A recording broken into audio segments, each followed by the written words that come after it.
இந்த மாதிரியா நான் சுத்தி வளைச்சு பேச விரும்பல. இதுல ஒரு எண்ணெய் அதுல ஒரு எண்ணெய் வாங்கிக்கிறேன். 10 ரூபாய் எண்ணெய் 2 ரூபாய் போட்டுக்க, 20 ரூபாய் எண்ணெய் 3 ரூபாய் போட்டுக்க, 5 ரூபாய் கையில வாங்கிக்க. மரியாதையா போய் 20 into 300 free. Auntie, enna venum?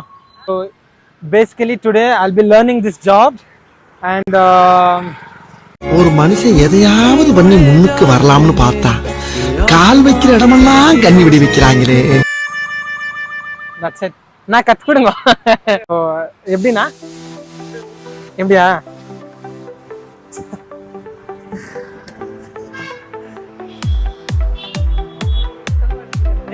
இருப்பா